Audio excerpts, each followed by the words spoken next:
Hi kids, it's Bianca. I'm going to read you all a story called Joseph the Dreamer, written by Becky Laff. Let me tell you the story of Joseph. It all began many, many years ago, thousands of years ago. Joseph lived in the land of Canaan, where he grew up in a very large family. People far and wide knew of his father Jacob, who was a good man.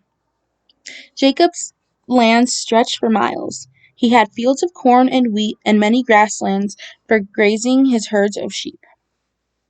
Joseph's early life was like a dream. As the 11th of 12 sons, Joseph would not inherit any of Jacob's lands. But Jacob made sure to let him and everyone know that Joseph was the first in his heart. Does Father care only for Joseph?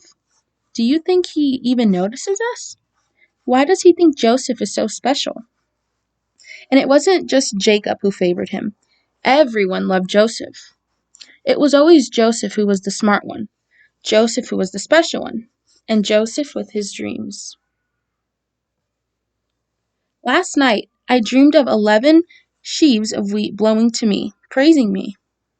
Then I dreamed of the sun, the moon, and 11 stars in the sky, and they bowed to me too. They seemed to be leading me somewhere. This must mean I'm special. Ugh, we don't care about your dreams. What nonsense. He's just a spoiled brat, a lazy dreamer. One day Jacob came home from a trip to the market, for no reason at all, presented Joseph with a marvelous gift. It was a beautiful rainbow-colored coat, made of richest, most vibrant fabrics any of them had ever seen. It's wonderful, father, fit for a king. Joseph, my dearest son, I saw this coat and I knew it was meant for you, my special boy. Ah, this has gone too far. So he's a king now? Something needs to be done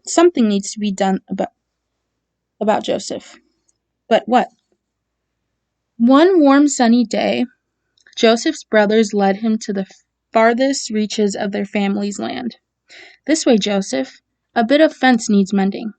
But then, now what? Should we just leave him here in this pit? Please spare his life. There must be another way. Look, there's a group of Ishmaelite tradesmen. What if we sold Joseph to them as a slave? Then Joseph's fate would be left for God to decide, and we would not be to blame. A deal was struck. Joseph's brothers sold him into slavery, and Joseph was taken away from everything he had known and loved. What was to become of Joseph now? Meanwhile, Father will ask us what happened to Joseph. Let's tell him Joseph was eaten by wild animals. I have an idea. The brothers brought Joseph's bloodied coat back to Jacob. A wild animal attacked us, Father. Joseph gave his life to save us. He died a hero. But this brought little comfort to Jacob, whose heart was broken. And so Joseph came to Egypt in chains. The Ishmaelites had sold him to a wealthy and powerful merchant called Potiphar. Potiphar's estate was far grander than anything Joseph had seen before. Joseph was eager to learn about this new world. He worked hard, hoping Potiphar would notice him and perhaps help him. Thank you, Joseph. You are so helpful. We should discuss your future soon. Here, I'll get it, my lady. Oh, I've dropped my handkerchief. Joseph,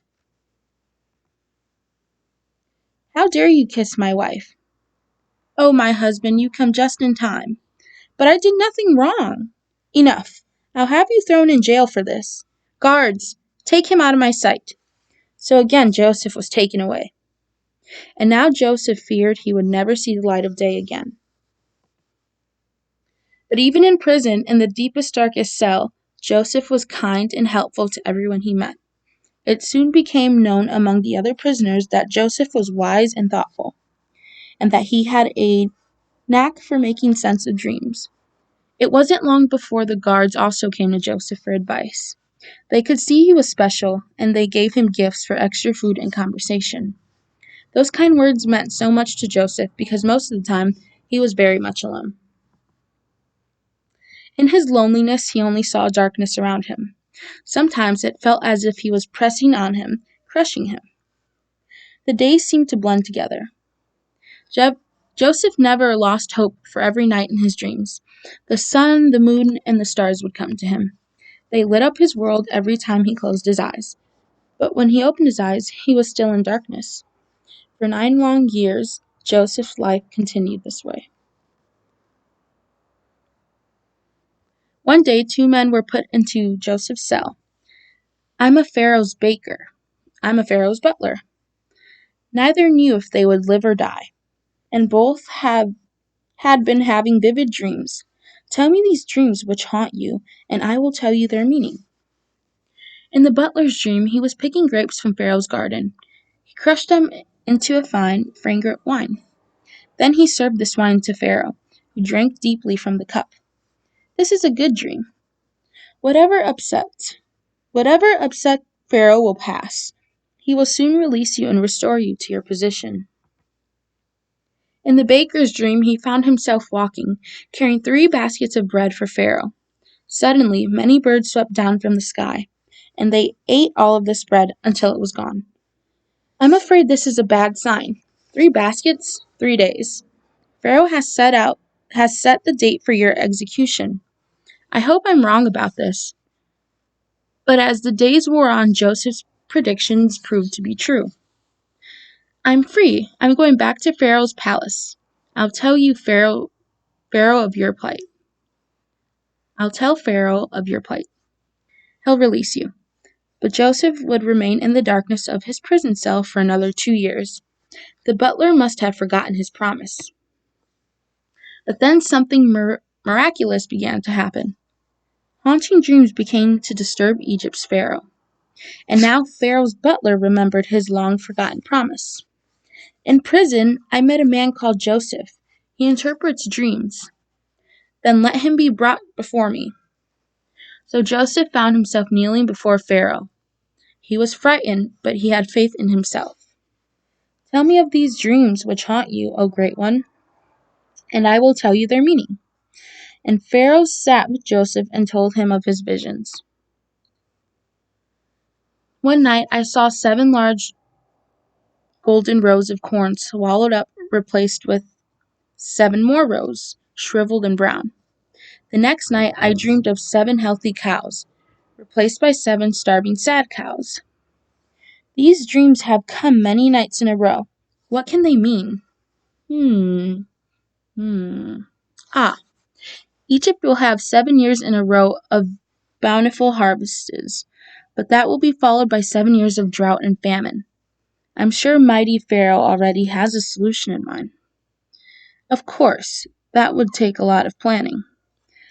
Pharaoh could prepare for that by storing the extra grain during the good years. And then Pharaoh could see that everyone else had always seen.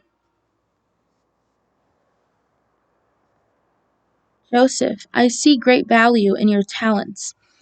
You are too special to remain a prisoner. I will make you my grand vizier, Pharaoh's personal advisor." Pharaoh freed Joseph immediately. He clothed him in the finest fabrics. He showered him in gold and riches, and that is how Joseph became the second most powerful man in all of Egypt. 7 years passed, and Egypt was rich with grain and cattle. But as Joseph had predicted, 7 years of drought followed. Thanks to Joseph's planning, Egypt was prepared for this. No one went hungry. But elsewhere in the world, people were not so lucky. Joseph began to hear sad tales of other lands, including Canaan. "What has become of my family? Have they survived the famine?" Joseph had reached the height of success. He was popular as well as powerful, but he was still hurt by what had happened in the past. At night, when Joseph was alone, he wondered about his family. Do they ever even think of me? Have they ever searched for me? Do my brothers regret what they did to me? They must think I'm dead. Unless they've simply forgotten me. One day, a group of bedraggled men were presented to Joseph. Mighty Vizier, we are Canaanites seeking help for our people. And right away Joseph realized something astonishing. They were his own brothers, but they didn't recognize Joseph. Should I tell them who I am? What if they still hate me? It's clear they have suffered over these many years. Perhaps they've changed. But how can I know if I can trust them now? And then Joseph had an idea. Our lands are barren and our people are starving. Can you lend us food and water from your vast stores? That is a large favor to ask. Why would Egypt help you? We would be in Egypt's debt and yours, mighty Vizier. Yes, you would. Of course Egypt would help the people of Canaan. But first we feast. The brothers were starving and ate eagerly. Meanwhile, Joseph set his trap right under their noses. They didn't see him slip a golden cup into Benjamin's bag. At last, when the feast was over and the brothers were full, one of the precious golden cups is missing. Someone has stolen it. Guards, search these Canaanites' bags. And sure enough, in Benjamin's bag, you shall be locked in the deepest, darkest prison cell forever. Please, great and merciful Vizier. Benjamin is the best of us. He is a good man and honest. We are weak and jealous men with horrid deeds to pay for. We are the guilty ones. Benjamin would never do something like this. Please, great Vizier, take one of us in his place. Only let Benjamin go free. Joseph was moved by his brothers' pleas, and he knew now that they had changed. The time has come to reveal his secret. Get up. Worry no more. Can't you see the truth with your own eyes? It is I, Joseph, your own brother. Joseph's alive? Joseph? Joseph? Our brother Joseph? Our brother Joseph? He's alive. So at last all was forgiven. Soon Jacob came to Egypt, and with him he brought Joseph's beautiful rainbow-colored coat, a coat fit for a king. Joseph, my dearest son, I prayed for this day to come for so long.